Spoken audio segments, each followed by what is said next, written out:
puts me in Samadhi. This is spiritual lullaby for Samadhi.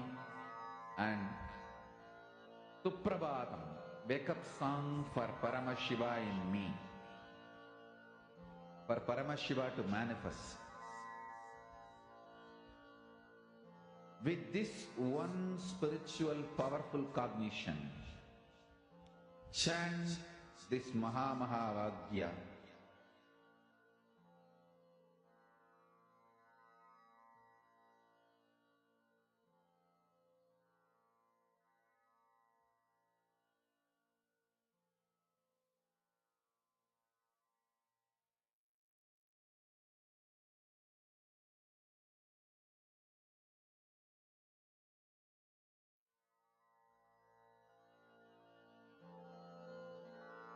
Mahavagya, spiritual lullaby for Samadhi.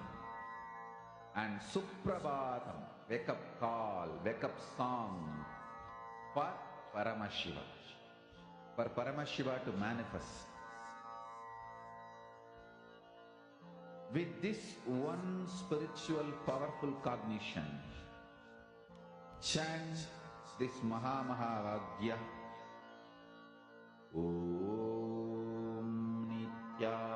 Now, as all of us are manifesting, please relax. Actually, this power, right? When you manifest this power, it gives you like so much of confidence with the experience that you have. So now from this same space, let us enter into the next session where we learn about what is health as per Ayurveda, the Arogya Spurana.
First, let us understand the word Arogya Spurana.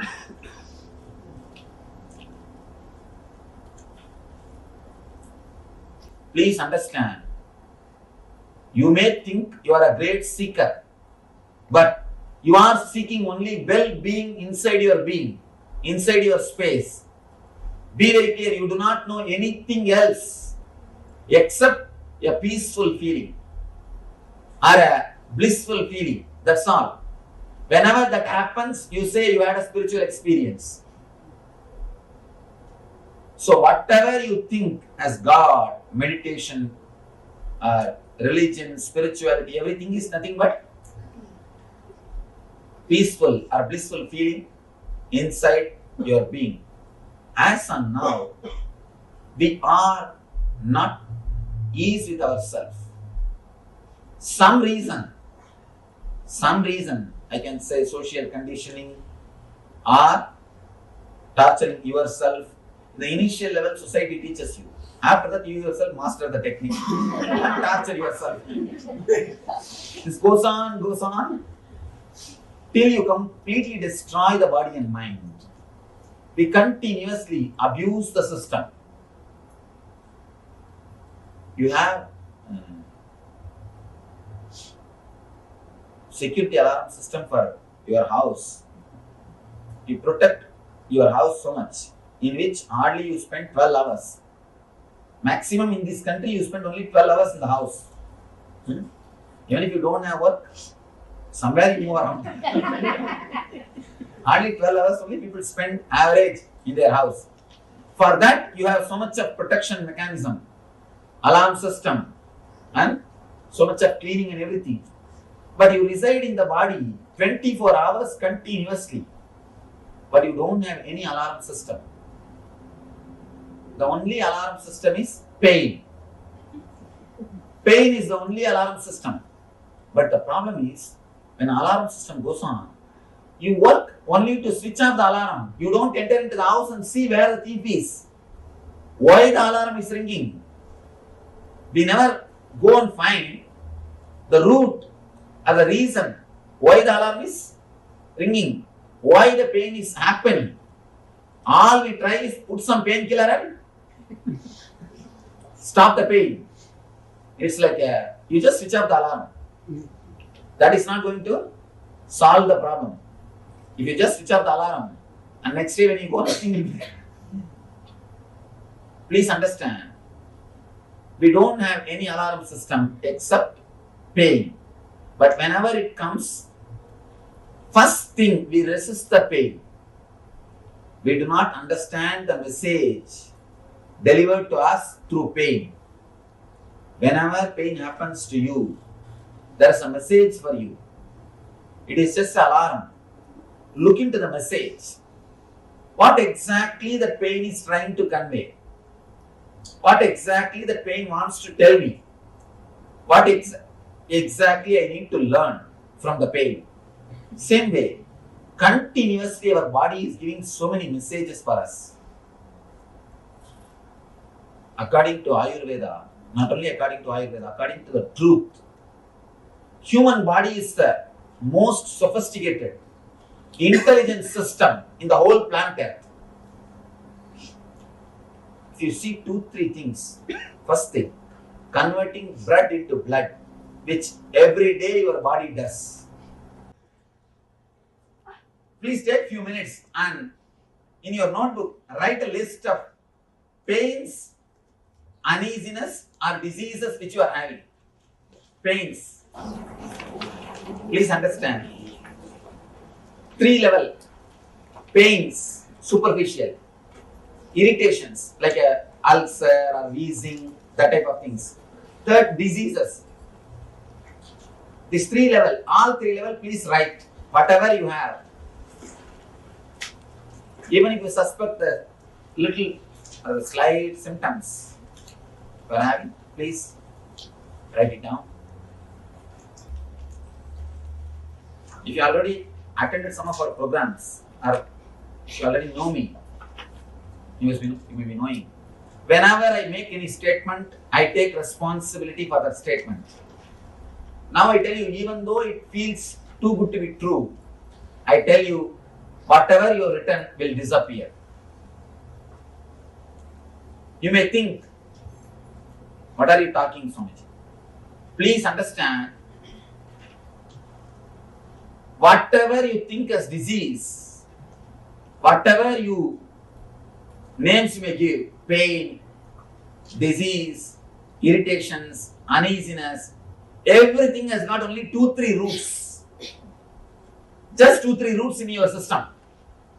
Because we do not go and touch the root, because we do not handle the root properly, we continue to struggle and suffer. I am giving you the statement, and not only that, when I say, I take the responsibility of that statement. I take the responsibility of that statement. All I request is, just try to put your best or your maximum energy into this meditation, maximum effort into this meditation, and just few tips which I am giving you. Try to imbibe in your life, nothing else. First thing, we are going to work on our body to remove the unnecessary toxins. I have to use the word toxins because I don't know any other word. In Sanskrit, we call them dosha. In English, I don't know any other equivalent word. Basically, the dosha is because of the imbalance of vata, pitta and kapha. These three energies. Alright, I'll just give the meaning. Please understand the concept. Understand the concept, then you'll be able to understand. Because there's no exact translation. It's all the words I'm using are from Ayurveda system. The exact translation words are not there. Even the Ayurvedic books, English books, they use the same word only. They just give the meaning and they use the same word. All these three are responsible for our body functioning in a balanced way. Same way, all these three are only responsible for all our diseases. All our diseases. When we work on these three, whatever we have inside the body, it can be completely healed. It can be completely healed. One more thing, when we work on the vata and pitta and kapha, even your bone structure will start healing itself. If somebody has got bone problems, even that will start healing itself. Because bone also is continuously created our body. Don't think you have the same bone structure. Continuously body is healing itself. Continuously body is altering itself. Continuously body is doing the repairing work. Because it is intelligence. Let me explain once more. First 10 minutes. Shake the whole body. Shake the whole body. So that your body will become liquid. Next 10 minutes, let all the irritation come out. Third 10 minutes, sit silently and witness whatever is happening in the body and in your mind. It's an initial preparation technique. I'm preparing you, tuning the body to enter into the deeper level things.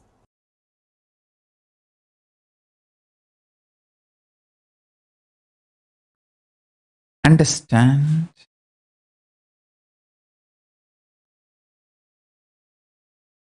in reality and in Hindu tradition and as per Paramashiva's revelations about yoga, body is never a first person. Listen, what you feel as first person, I. You all know first person means I, second person is you, third person is he. Body is never first person. Your skin will be shining if you see your body as a second person. You will become a most handsome, glamorous, beautiful, romantic, sweet person when you see your body as a second person. You will be an amazing bogi. Real bogi is not the person who takes boga from others, who gives boga to everyone. He is the real bogi. Real bogi is the bogi who gives boga to everyone. He is extremely charismatic. Goes on giving boga to everyone. Your blood will feel like a honey when you see yourself as a second person. The moment you start cognizing your body as a second person, you are a bogi. everything you do become pleasant for you and for others. From morning till night, while you are eating, see your body as a second person. Body is eating. While it's feeling tired, see, body is feeling tired. While you are feeling like sleeping, see, oh, body is feeling like sleeping. Okay, body is sleeping. Throughout the day, have this cognition. Suddenly you will see, you will become such charismatic, graceful being. A practicing Hindu is expected to see your body as second person.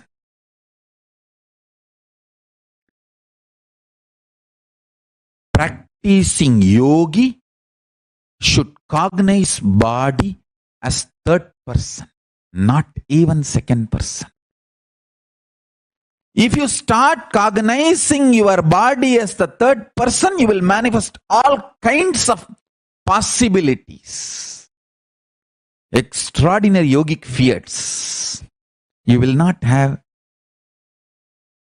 fear in the muscles. Fear in the muscles is called pain in modern medicinal terms. Understand? Bhaya in the muscle memory is pain as per modern medicinal system. If your muscle memory do not have bhaya, it just will do anything it wants.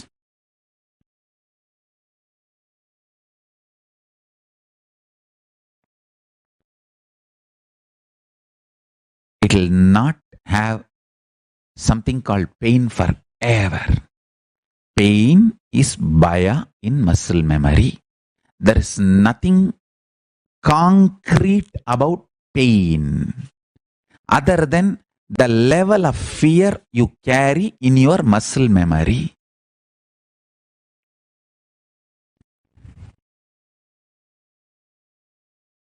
Please understand.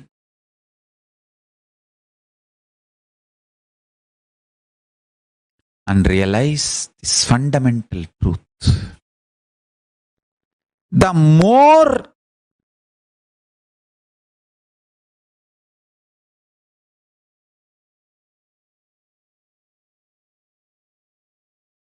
you move higher towards the powerful cognitions, the more bioenergy gets flooded, infused into your body.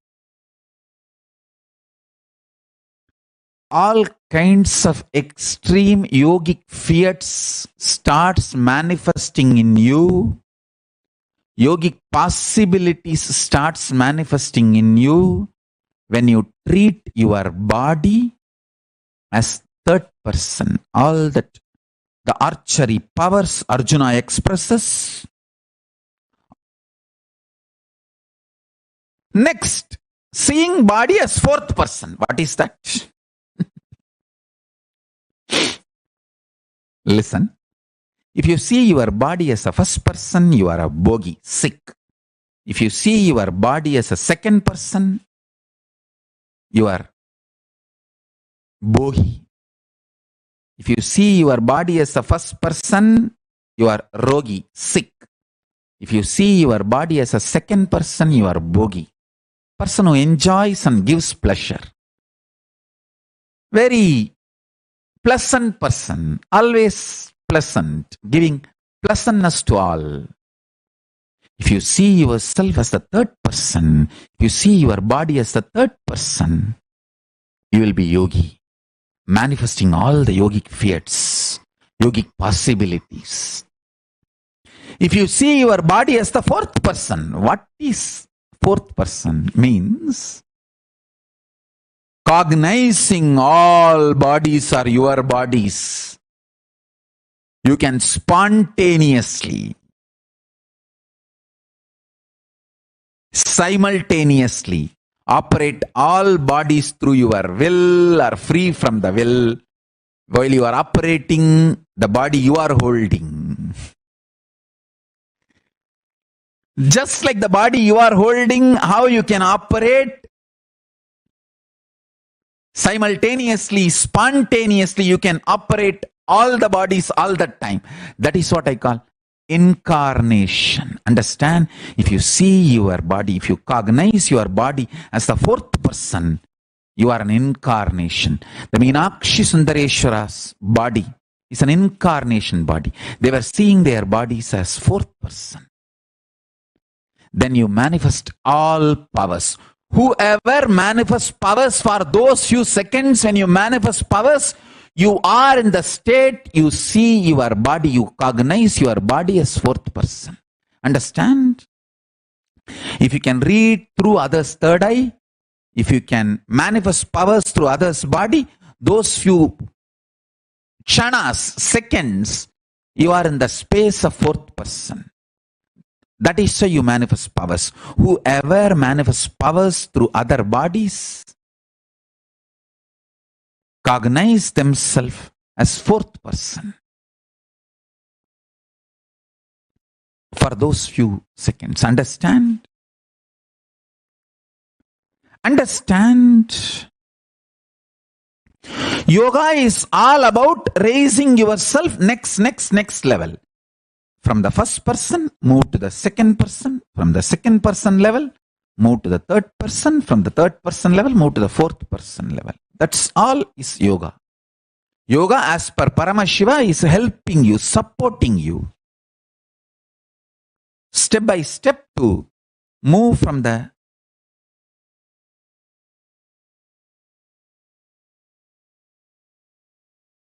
level of seeing your body as the first person to the seeing your body as second person, and seeing your body as third person, and seeing your body as fourth person.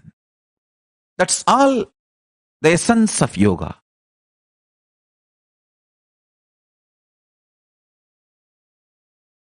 Now, I'll make you understand experientially not only your patterns, the way you think about you. I have some more references for you.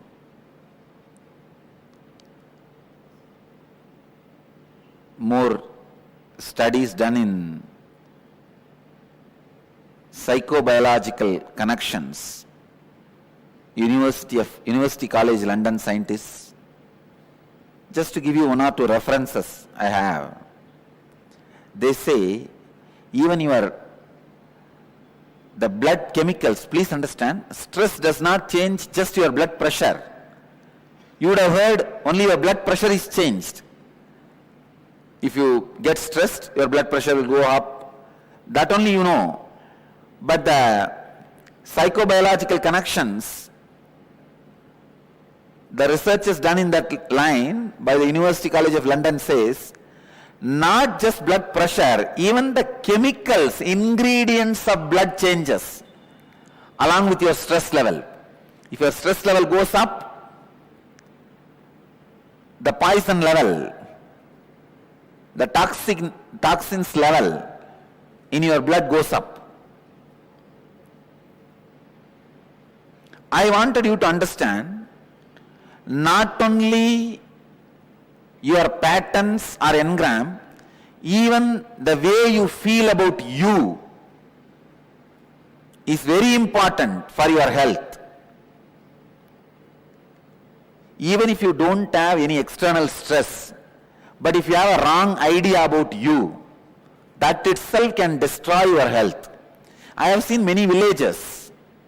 They don't have any stress. They are not in corporate companies. They don't need to get up and just eat their breakfast while driving and land in the corporate office and whole day get kicked by the boss, and the evening come back and just sit in front of TV for 1 hour and fall asleep. No, they don't live that life. Many Indian villages still retain their innocent life. Morning slowly they will wake up around 9 o'clock, come and sit in the village tea shop and drink the tea and talk the whole politics and story, everything till 12 o'clock. Then slowly 1 o'clock take bath and go around and see the land, the agriculture happening, come back 7 o'clock and sit in front of TV till 10 in the night, fall asleep. There are people, even they fall sick and they also don't live long because the concepts they carry about themselves, the ideas they carry about themselves. So pen down all the guilts you have related to physical health, mental health, your efforts to breaking the engram, but you failed. When you fail, naturally guilt comes. Guilt becomes a strong engram and does not even allow you to do the effort once more. If you fail twice going to the gym, after paying the gym, third time you will never pay and you will never start. You will never plan for even taking the step because that guilt is there. So pen down all those guilts and major pains you experience in your life related to health. Physical pain, mental pain. Many times you even does not even want to remember about your body because you have some guilt, pain associated with it. And then worries you have related to your health. Worries are same like fear. Fear is little strong, worry is little superficial, that's all. Come on, please pen down. If you are not even able to find where they are, no one can help you. And I cannot get into you and find, only you have to find. I can only help you to break it.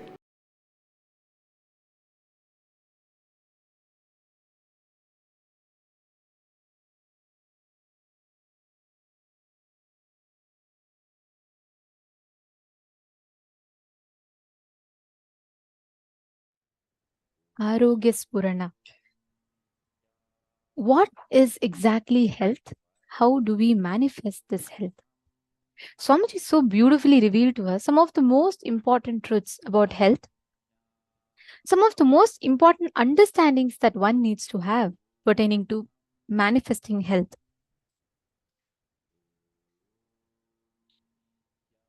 Swamiji said a very, very important statement. The definition of health is that if we are able to tolerate our boundary, we are healthy. Like the point that Swamiji mentioned from Taoism. When the shoe fits, the foot is forgotten. When the belt fits, the belly is forgotten. When the chain fits, the neck is forgotten.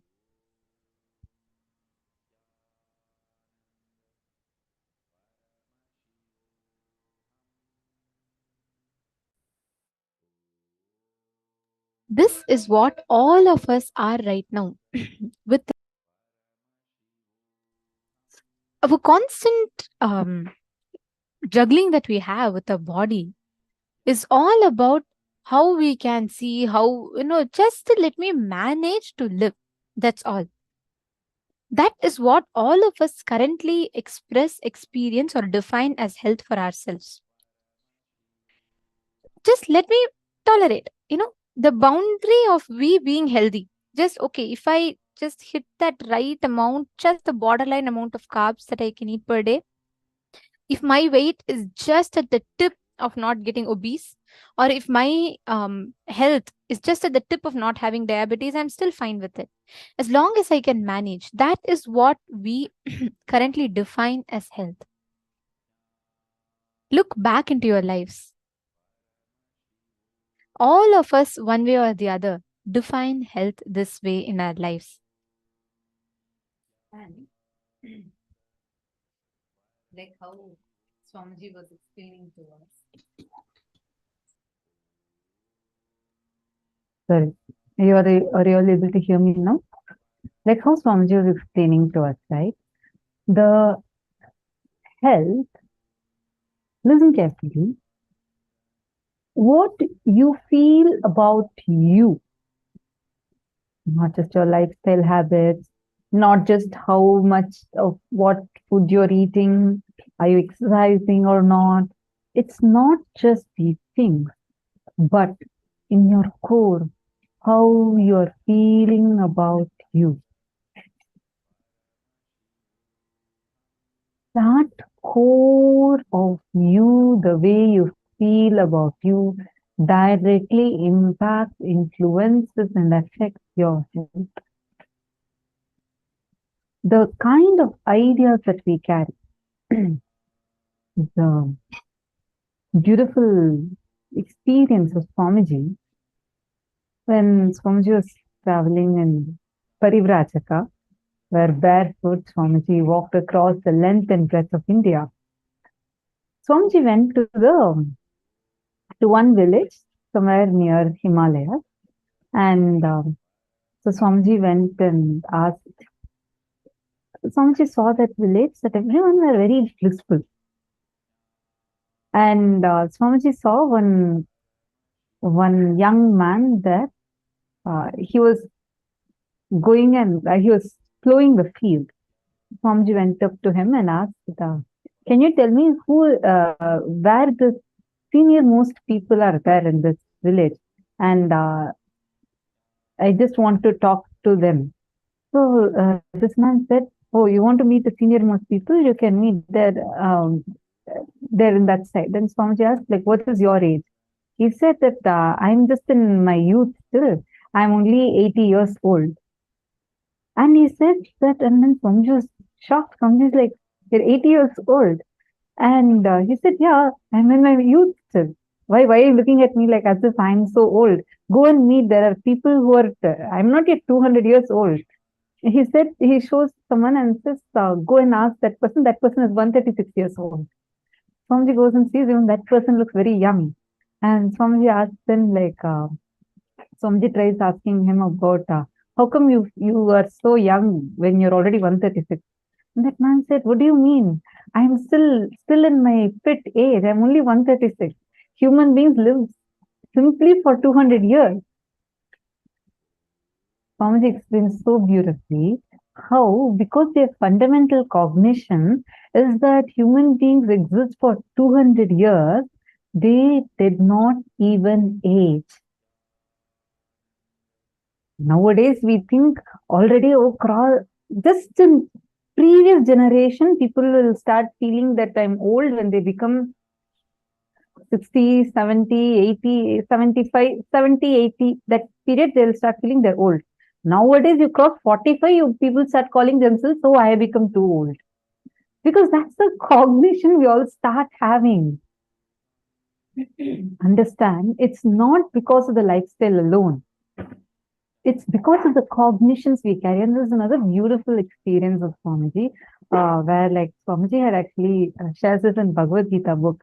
If any of you have not read Bhagavad Gita Decoded, the book of Swamiji, you should definitely check it out. It's one of the amazing books.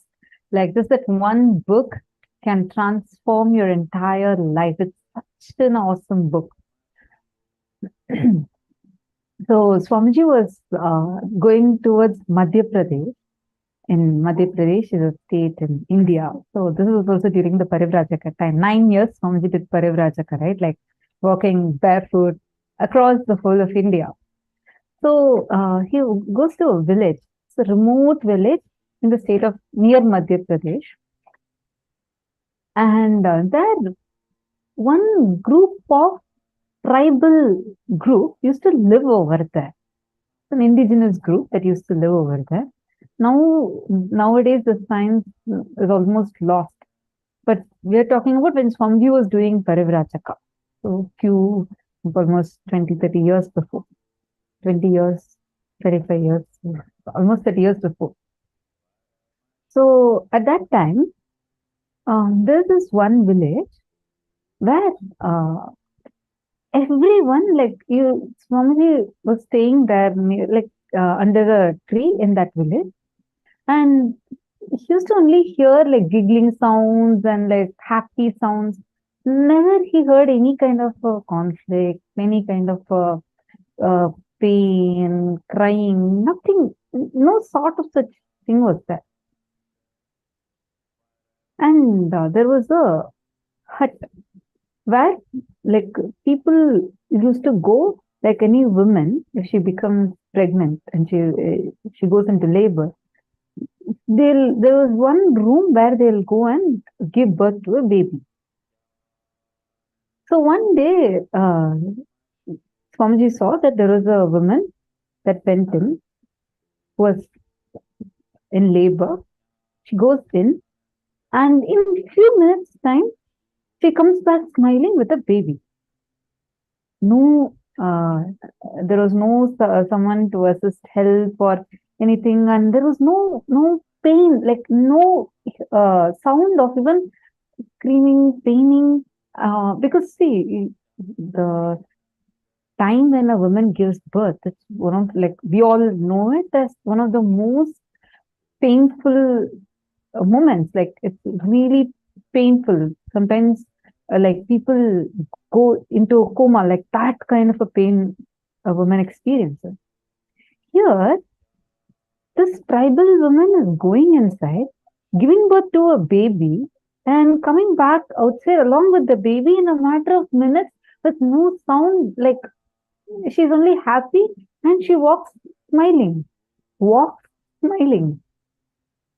So Swamiji went and asked the village chief, like, what is going on? How come the women here are not experiencing the pain? Because it's common for any human to even go through it. So that time, the village chief explained that because they told Swamiji, because we have a tradition in our village, the moment the woman hits puberty, we worship her. We start worshipping her. She becomes a deity for all of us. So we start worshipping her, and the whole process is celebrated, and there's no concept of pain will be there during any such period, and during pregnancy or when they go through their monthly cycle, there is no concept of pain. Swamiji then explained that because that became their lifestyle, that one small group of these indigenous people carried this in their very bio memory, muscle memory and bio memory, where all that they would be carrying inside them was they didn't even have the idea about pain in them. They did not carry that there is a suffering. Because of that, they, in such a worse situation, like where anyone else would have felt pain, excruciating pain, this group did not go through any pain. Understand? So the cognitions that we carry inside us matter. That's why we're going to do this workshop now, where we are going to be looking into the homework that Swamiji gave all of us. That exact workshop we are going to do now. Nithyananda, Ma Kalyani, and Ma Devika Rani, Leda, Nithyanandam, and Nithyanandam, to all the participants who are watching us live via YouTube, Facebook, all the social media platforms. You can directly interact with us by posting your messages, doubts, questions in the comment section, so that we can directly read and address your questions if you have any. All right. So now we are going to be doing the workshop. I request everyone, please take your paper and pen. You're going to look inside you and describe in detail the major fears that you experience in your life related to health, both physical and mental health. And second, like, fears meaning when, for example, the first time you saw someone fell ill, and you started having a deep fear, oh God, what if I also get this fever? Or you saw someone, like I remember, and when I was very young, I watched a movie where it will show that a hero just loses, he gets hit on his head and he goes mad and he loses his mental health. And I used to have such a deep fear that even if I hit my head on a door or something, I used to feel so scared that, oh God, what will happen if because of this I lose my mental health? What will happen? Like, it will be a strong fear. Like this, any major fear major guilt, major pain, and major worry. In these four categories related to your health, both physical and psychological. Take a few minutes, physical health and mental health. Take a few minutes and write this in detail. Please start now.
Now, pin down all the major pains and worries that you have pertaining to health. If you have finished with fears and guilts, write down next the major pains and worries pertaining to health that you have in detail. Sometimes it's physical, sometimes it's psychological. Write down both physical and psychological. Pen down both of them. Take a few minutes.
Now, after that beautiful internalization exercise,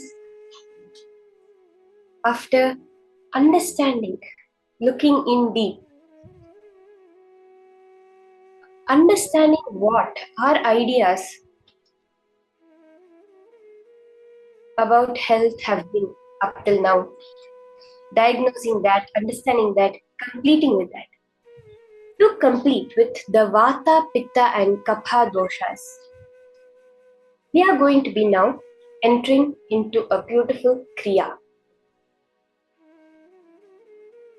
The Arogya Spurana Kriya, the Kriya for health. To balance these Vata, Pitta and Kapha doshas, Swamiji says the Vata, Pitta and Kapha in us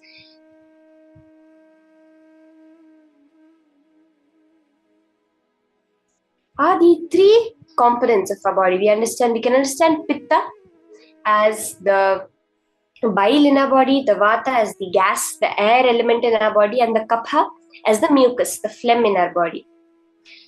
The first thing we're going to do is work on our body to remove the unnecessary toxins. In Sanskrit, it's called doshas. These are only the toxins what we understand. This which happens due to the imbalance of Vata, Pitta and Kapha. Very beautifully during Swamiji's own test, when the Ayurvedic doctor tested Swamiji's Vata and Pitta and Kapha, they said he was Samadosha, means all three are in complete balance. They said they had never seen a body like that before. These three are what are responsible for our body working in a balanced way and what are responsible for all our diseases. If you go to any Ayurvedic doctor, the first thing they will check your pulse and they'll find out the imbalance that is there in the Vata, Pitta and Kapha. Any problem within the body can be healed by balancing these three. Even your bone structure, literally the fracture can be healed when you work on these three, is what Swamiji is saying. We're going to be entering into a very powerful Kriya for this. So I would request all the participants to be ready.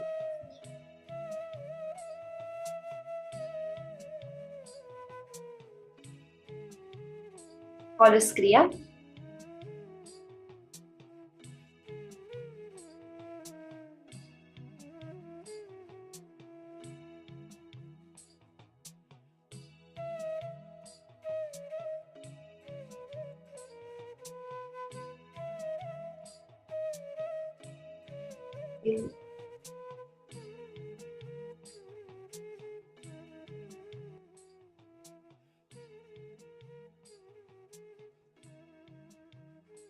Very beautifully, the Shastra Pramana, the Pramanas, which is we are able to see from the Rig Veda, which refers to the cosmology known as Sankhya, which lies at the base of both Ayurveda and Yoga, contains verses on the nature of health and disease, pathogenesis, and principles of treatment. Kaya bala grahordhvanga shalya damshtra jara vrishan Ashtavangani tasyahush chikitsayeshu samshrita Vayuf pittan kaphascheti trayodoshah samasatah vikrittadeham gnanantite vartayanti cha. This is from the Ashtanga Hridayam, Adhyaya 1, the main treatise on Ayurveda, where it beautifully explains how the base of all diseases is the Vata, Pitta and Kapha. This Kriya you're going to do now is what we are going to be doing to balance this Vata, Pitta and Kapha.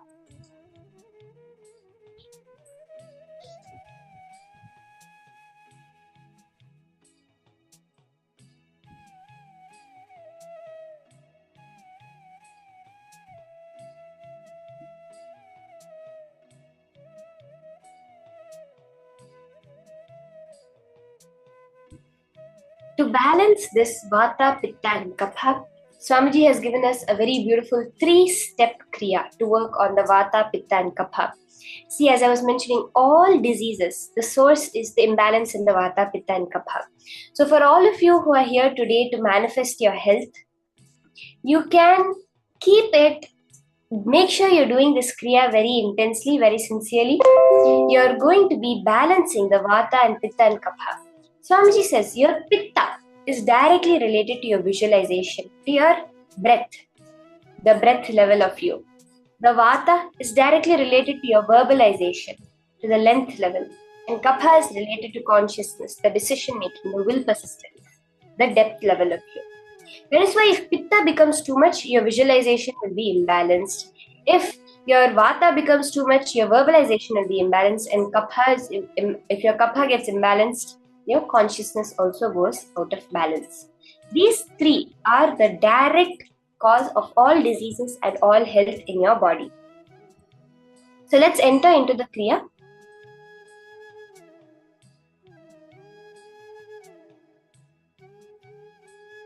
So we'll start the Kriya.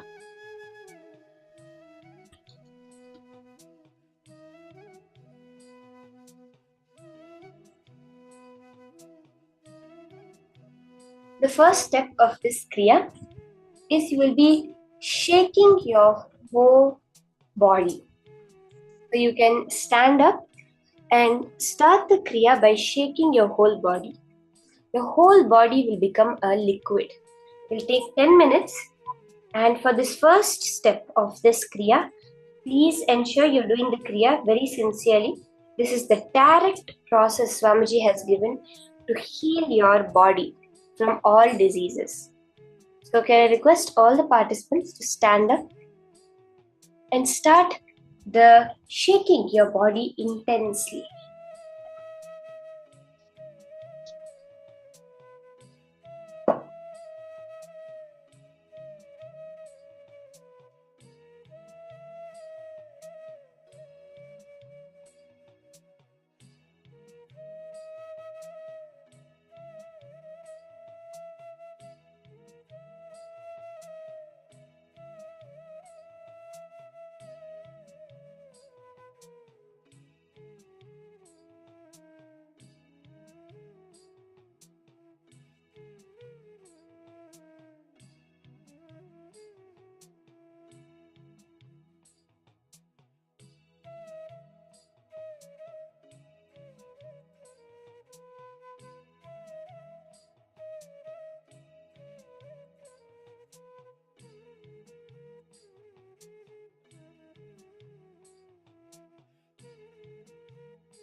Very beautiful. I see many people starting the Kriya.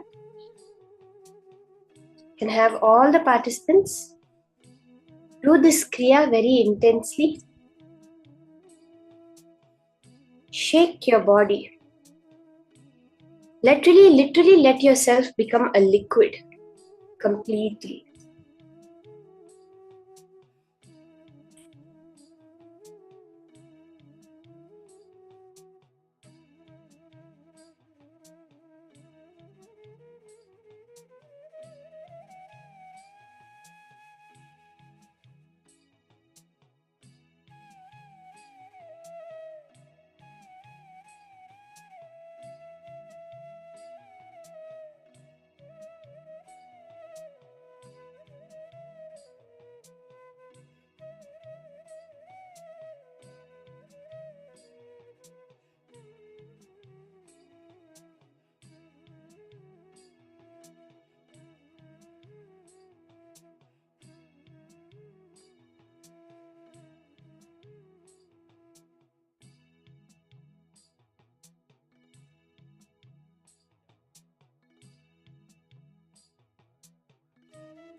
Shake your hands, your legs, your neck.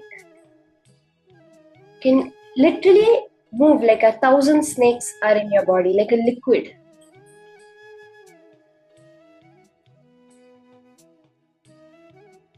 Completely leaving yourself loose.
Nithyananda, and intensity.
Slowly relax and stop shaking. Now, continue standing.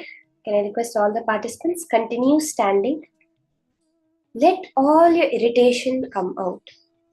We just completed with the visualization. Now completing with the verbalization. Whenever you carry irritation, you imbalance the pitta.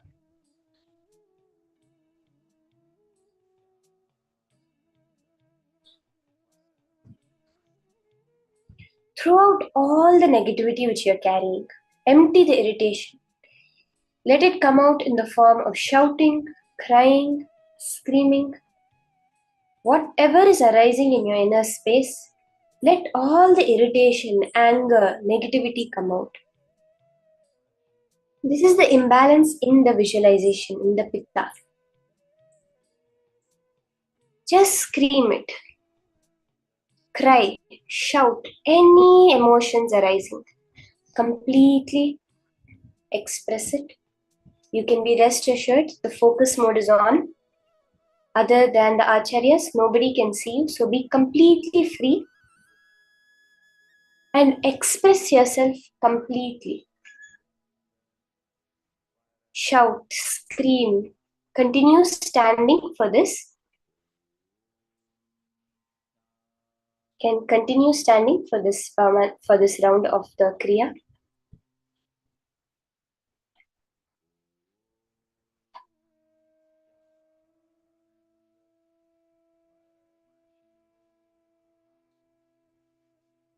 Scream, cry, shout. Just express all your irritation completely.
relax and slowly relax. That intense silence and peace that comes within from expressing all the irritation. Just sit down now.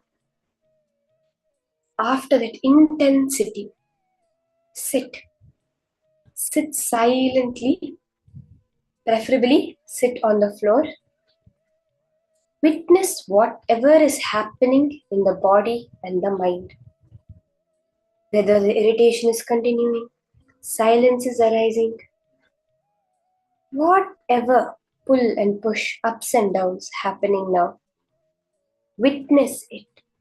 Observe the observer. All the participants, you can now settle down, sit silently without any movement in your body and just witness whatever is happening. Let's spend a few minutes on the last step of the Kriya. Just witness all the thoughts arising, all the feelings, irritations, good feelings, bad feelings, whatever is arising in the body and mind. Just observe it.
Slowly open your eyes.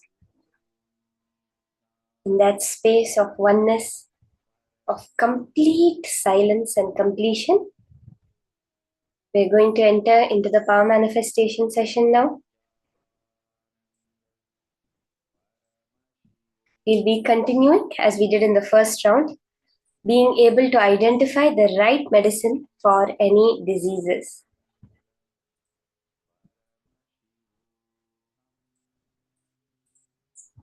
You can slowly open your eyes, settle down. The more and more we get our body to balance, then Paramashiva is able to manifest with us. Swamiji says, consciousness at its ultimate level as a power, it does not have any rules or limits that bind it. But when it manifests through the human body, the principles, it has its certain principles, its certain laws. Like how you have the laws of gravity, the laws of electromagnetic force, etc. The consciousness also, when it functions through the human body, functions through certain laws. And the most important for that is a detoxed body. Only through a yogic body can an awakened consciousness function. That is the key to power manifestation.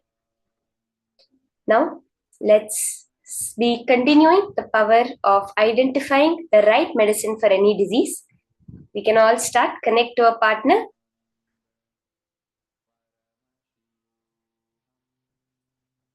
Can I request all the participants, you can connect to a partner within the Zoom itself.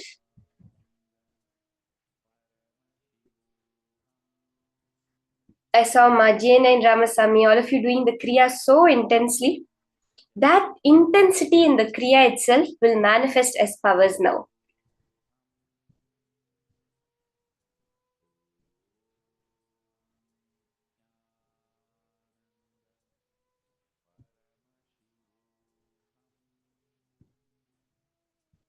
Are we ready to start? So you can connect to a partner and you can scan them first, whatever issues are in their body. Any imbalances they are experiencing, heat, hunger, any kind of imbalances, whether it's in their sleep, whether it's physically, mentally, you can scan that and you can identify the exact solution, that the third eye, that Paramashiva's solution for that issue. Let's start.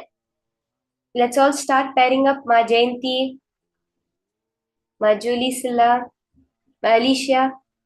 Yes, we can start pairing up for this round of manifestation. Ma Maheshri, Ma Suvignana Swarupini. Paramashivoham. Om Nithyananda. Scan first any issue they have, and as you're scanning, you can identify the cure for that disease also. So whatever issue, whatever imbalance is there in the body. Let's start. Just connect to Paramashiva. Remember, the source of your consciousness and Paramashiva's consciousness is exactly one and the same. There is no difference in it. In quality, you are the same. Maybe in quantity, you may be different, but at the base quality, you and Paramashiva are one and the same. And Suprabhatam, wake up call, wake up song. As Paramashiva, in that Paramashiva. space of responsibility, of pure enriching, Mahavagya, you can share with your partner the solution lullaby to for anything that is into Samadhi. Suprabhatam, wake up song for Paramashiva to wake up in you. Just remember this one powerful cognition. This Mahavagya puts me in Samadhi. This is spiritual lullaby for Samadhi. And Suprabhatam, wake up song for Paramashiva in me.